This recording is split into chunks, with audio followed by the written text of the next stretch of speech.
Hermann Hesse nació en 1887 y murió en 1962. Vivió, pues, más o menos en la misma época en que vivió Thomas Mann, personaje del que hablamos hace unas semanas en este mismo programa. Pero fue un hombre sustancialmente diferente. Cuando murió en 1962 era ya, por supuesto, un escritor famoso, un escritor ilustre. Había ganado el premio Nobel en 1946. Y sin embargo es a raíz de su muerte cuando su fama se extiende a capas de lectores que probablemente él no pudo sospechar o solo pudo sospechar vagamente. A partir de los años 63 o 64, en nuestro país y en todos los países de Europa y del mundo, en realidad, las ediciones de los libros de Hermann Hesse, incluso de libros mínimos, de colecciones de pensamientos y de cartas políticas, de escritos personales, de semidiarios, empiezan a proliferar de una manera asombrosa e incluso empiezan a venderse no solamente ya en las librerías, sino en la forma más popular de los libros de bolsillo y casi de los folletos, en los kioscos de todas las ciudades del mundo. Y esa extensa y nueva capa de lectores estaba compuesta fundamentalmente por jóvenes, por los jóvenes más solitarios, imaginativos y rebeldes de todos cuantos nos acompañan en estos momentos en el mundo. Probablemente la razón de esta fama entre esa capa de lectores y entre algunos de los escritores rebeldes, especialmente norteamericanos, los Beats, Kerouac y todos sus compañeros y amigos y colaboradores, se debe a que Hermann Hesse es, muy probablemente, de todos los escritores del siglo XX, el que representa mejor lo que es un individuo. Fue un hombre de una individualidad feroz, casi intratable en muchos aspectos de su vida. Un carácter poderoso, como se ve muy fácilmente en su rostro, un rostro magnífico, y como se ve muchísimo mejor en su vida, una vida llena de rupturas y de decisiones movidas únicamente por su intención de permanecer siempre libre. Así fue su vida matrimonial, así fueron sus relaciones con su país y así fueron sus relaciones con la política, que no existiesen, sino que existieron de una manera muy personal, arbitraria y anárquica. Se opuso a todo tipo de autoritarismo y totalitarismo y sin embargo él mismo actuó siempre de una manera autoritaria, totalitaria y verdaderamente simpática por su capacidad para la agresión, a veces para la injuria, para la ironía, para el sarcasmo y sobre todo para la defensa de la integridad del ser humano como individuo. Yo creo que aprenderemos bastantes cosas comentando brevemente la novela que hemos elegido, El juego de Avalorios, un extraño libro, una extraña novela y un extraño relato lleno de símbolos que muy bien nos pueden servir a todos como lección para resolver algunos de los problemas de convivencia que el mundo tiene planteados en estos momentos. A mí me gustaría terminar esta corta e insegura presentación leyendo un fragmento de Hesse, de sus lecturas para minutos, que dice mejor que yo quién era este hombre y cuál era su manera de entender la felicidad y la infelicidad de los hombres en este mundo. Es un breve fragmento y dice así: la vida no tiene sentido, es cruel, necia y a pesar de todo maravillosa. No se burla de los hombres, que para eso hace falta tener espíritu, pero tampoco se ocupa de los hombres más que de los gusanos. Que precisamente el hombre sea un capricho y un juego cruel de la naturaleza es un error que imagina el hombre porque se considera muy importante. Tenemos que ver que a nosotros, los hombres, la vida no nos resulta más difícil que a cualquier pájaro u hormiga, sino más fácil y más hermosa. Tenemos que aceptar la crueldad de la vida y la necesidad de la muerte, no con lamentos, sino saboreando esa desesperación.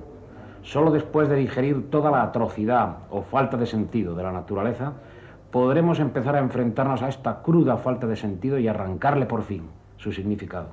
Es lo máximo y lo único de que es capaz el hombre. Todo lo demás lo hacen mejor los animales.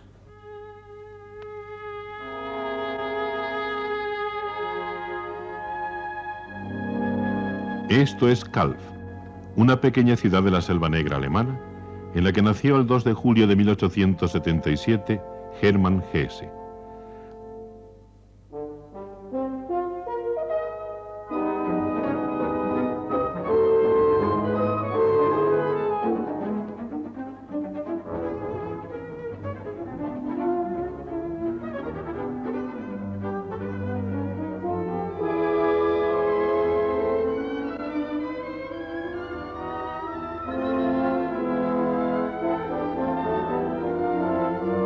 A pesar de que vivió casi toda su vida lejos de aquí y lejos de la propia Alemania, el tremendo escritor no olvidó nunca estos paisajes.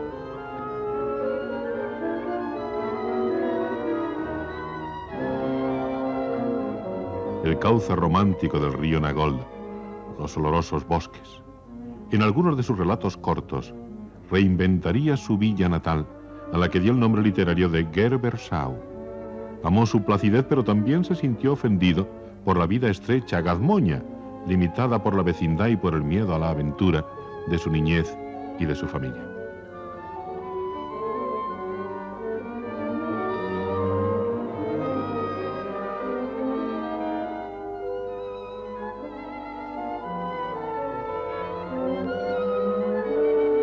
Esta fue su casa.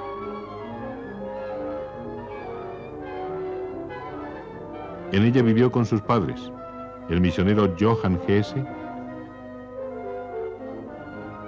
y María Gundert, una viuda devota y silenciosa que había nacido en una misión protestante de la India. El niño creció, pues, en un ambiente piadoso, severo, del que quedaría para siempre en su espíritu el sueño de un lejano oriente místico y profundo. Pero el alma de Hesse era una fortaleza independiente, ardorosa y sólida. Fue un niño difícil e imaginativo, meditabundo y rebelde. Destinado por sus padres al ministerio religioso, fue enviado a estudiar a Göppingen, donde adquiriría sus serios conocimientos del latín y el griego, e ingresó en la Academia Protestante de Maulbronn en el otoño de 1891, cuando tenía 14 años.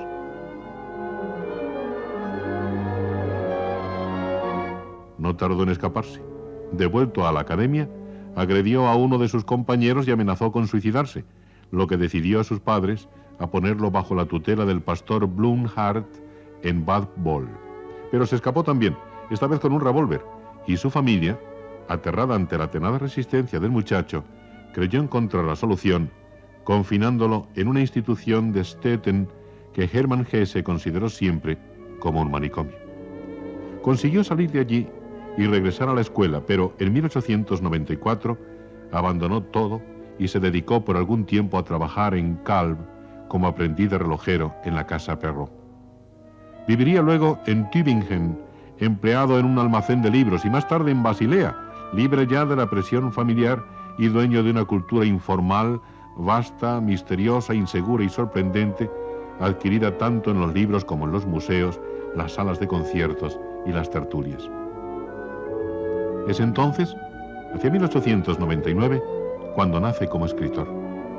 Todo cuanto había escrito antes no fue sino el preludio a una obra rara, única en la historia literaria europea de su tiempo, gigantesca por su volumen e influyente incluso hoy mismo, hasta límites que él mismo no pudo sospechar. En los 10 o 15 últimos años, Hermann Hesse ha experimentado un éxito con sus obras en todo el mundo fabuloso, extraordinario. Se puede calcular quizá que de Hesse se han vendido unos 50 millones de ejemplares en total, lo cual supone que es seguramente el autor más vendido de estos últimos años a los que me refiero. Sin embargo, Hesse ya había tenido otros éxitos parecidos. El primero de ellos fue a principios de siglo con su obra Peter Kamerzind, su primera novela, en Alemania, cuando ya una buena parte de la población le consideró como uno de sus mejores escritores. El segundo fue con Demian, poco después de la Primera Guerra Mundial, en 1919, y fue cuando se consolidó de una manera, podríamos decir, definitiva en Alemania, su éxito y su importancia como escritor de primera magnitud.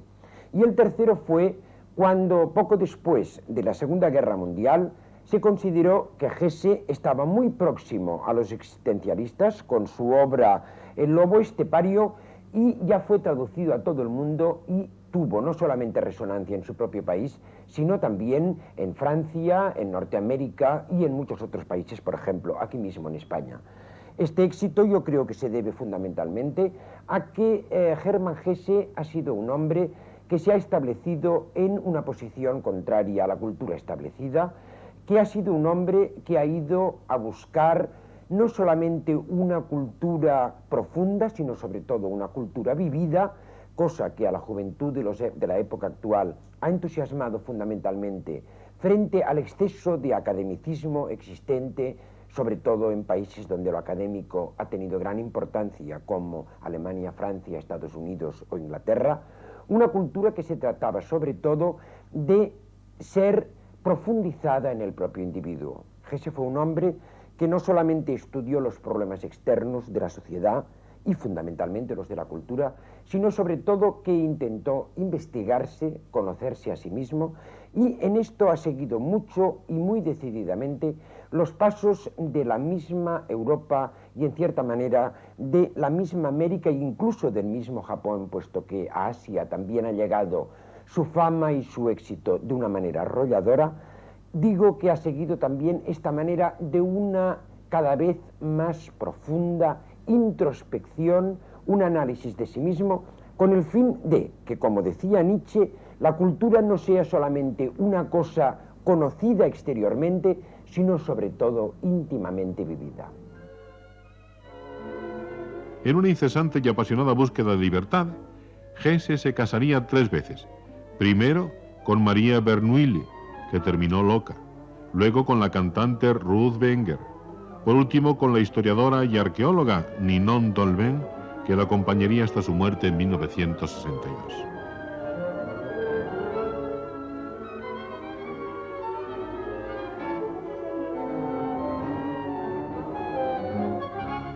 Hesse fue un torrente, capaz para casi todo, viajero, aficionado a la música, deportista, políglota, orientalista, pintor excelente.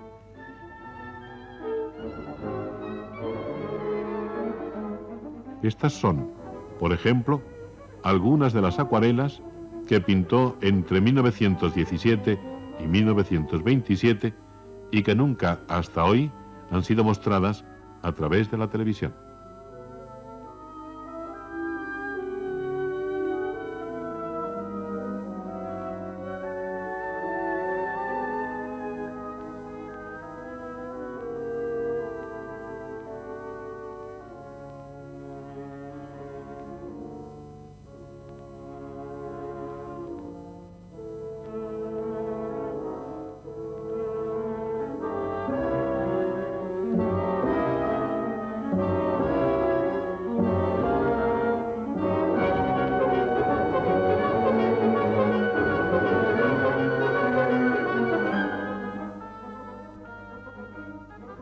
El juego de abalorios es la última novela publicada por Hesse.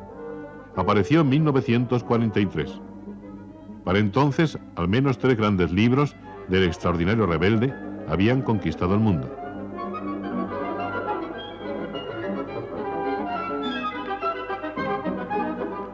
Demián, Siddhartha,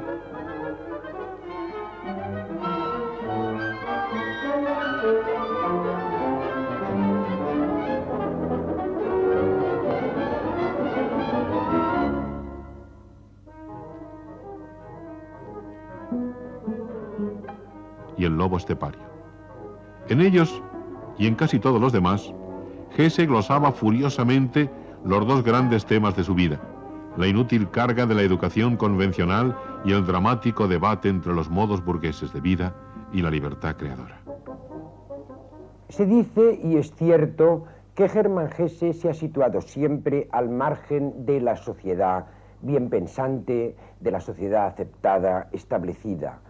En un nivel de análisis, esto es absolutamente verdad, en el sentido de que Hesse se separó totalmente de las modas de su tiempo, que no quiso de ninguna manera entrar en el mundo académico ni hizo nada en favor del mismo, que luchó constantemente contra todos los títulos que se le pudiesen dar desde el punto de vista político, que buscó caminos siempre diferentes a los que seguían la mayoría de las personas que en aquel tiempo contaban en Alemania primero y en el mundo después.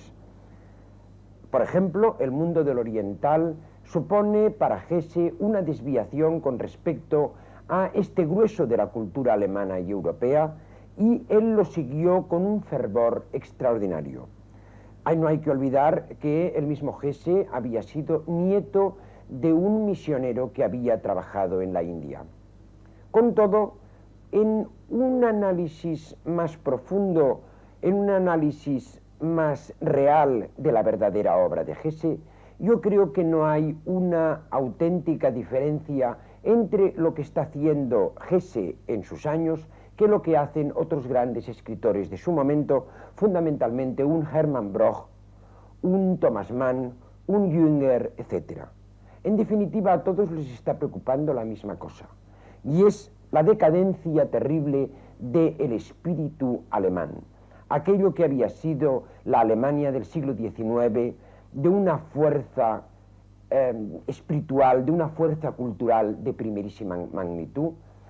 Se observa que en los años 10 y sobre todo en los años 20, a partir de la Primera Guerra Mundial, Alemania entra en un fortísimo proceso de decadencia, en una aproximación cada vez más fuerte de la gente, de las masas, a lo material, y se intenta reaccionar contra este materialismo, contra esta pérdida de los valores culturales, y en esto Hermann Hesse no se diferencia en absoluto de estos otros compañeros que en apariencia son mucho más académicos, están políticamente mejor establecidos.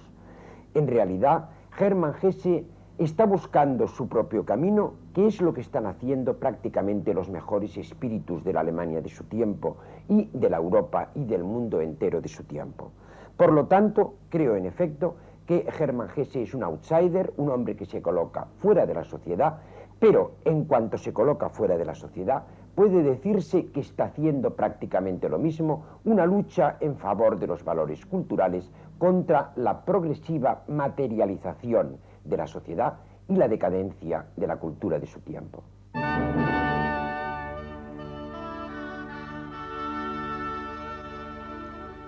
El juego de abalorios que valió a Hesse el premio Nobel en 1946 es técnicamente un extraño relato.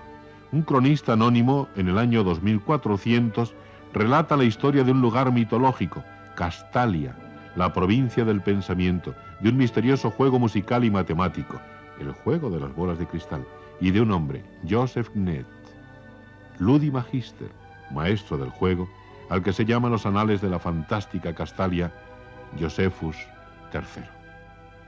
Parece que el juego ya era practicado en la aurora de la cultura occidental y que llegó hasta Castalia a través de Pitágoras, los helenistas y los románticos.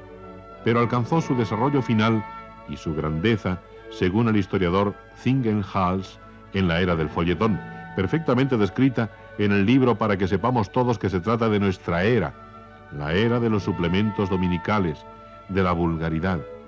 El cronista explica que los hombres, liberados del poder religioso, se tuvieron que defender del miedo y de la muerte sin ayudas, y entonces se dedicaron a bailar, a olvidar el futuro o a escribir artículos sobre Nietzsche y la moda femenina en 1870 y cosas por el estilo. Dos grupos evitaron la absoluta corrupción: la Hermandad de los Viajeros a Oriente y los investigadores de la historia de la música. Estas dos sabidurías, unidas a las matemáticas y al ingenio del maestro Bastien Perrault, que construyó un ábaco para facilitar la colocación de los abalorios, llevaron el juego a su cenit. Los jugadores viven en Castalia, aislados, sin mujeres, concentrados en el juego y en su estudio. Saben que sin su tarea, el mundo terminaría por rebajarse a la bestialidad, la inmundicia y la ignorancia.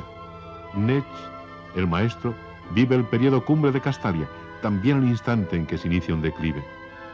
Algo se rompe en la conciencia del maestro tras sus largas conversaciones con el benedictino padre Jacobo y sus sonoras, luminosas búsquedas en el I Ching, el libro chino de los cambios. La pureza de Castalia no es más que una parte de la historia, tal vez la más noble, pero solo una parte. Es necesario vivir la otra parte, el sufrimiento, la experiencia de la tragedia y el caos. Así, en silencio, Knet abandona Castalia con su alumno Tito, rebelde y vital como el propio Hesse. Va a vivir bajo el sol en un hermoso día lleno de tentaciones vegetales. Tito se zambulle en un lago e invita al maestro a seguirle. Knet se lanza al agua.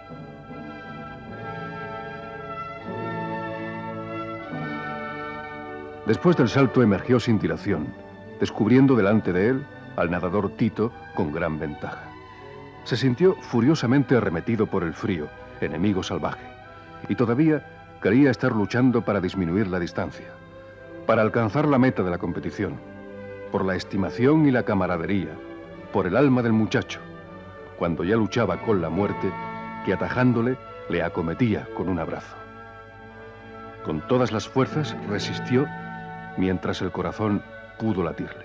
La última de las novelas de Hesse, El juego de los abalorios o El juego de las cuentas de cristal, es sin duda la obra más ambiciosa de este autor, lo cual no quiere decir que sea la obra más conseguida, y desde luego no es la más fácil, la más sencilla de leer. Es una obra muy compleja, es una obra en la cual Hesse intentó meter toda su sabiduría en los diferentes terrenos de la vida, del análisis del espíritu, de lo que es la política, de lo que es la crisis personal, de lo que es el análisis de la interioridad de la persona y sobre todo de lo que son esas etapas por las cuales va pasando la humanidad y va pasando el propio individuo. Se podría decir, por lo tanto, como juicio literario, que es una obra que intenta una globalidad y al mismo tiempo que este intento resulta en parte fallido. Desde el punto de vista espiritual y cultural, se podría decir de El juego de los abalorios que es una obra que está muy en el espíritu, en el tiempo de los años 20 y 30, en los cuales se trata de conseguir la unidad de toda la vida y de toda la cultura. Es decir, que la música tenga problemas y soluciones parecidos a la lógica, que la matemática los tenga semejantes a la física, que la ética los tenga parecidos a la filosofía, es decir, llegar a encontrar una unidad en esta multiplicidad de lo espiritual que ha sido tan largamente estudiada y establecida por Europa del siglo XVIII-XIX y de estos primeros años del XX, pero que esta unidad es una unidad fundamentalmente estética, es como llegar a encontrar una armonía de todos los valores culturales y espirituales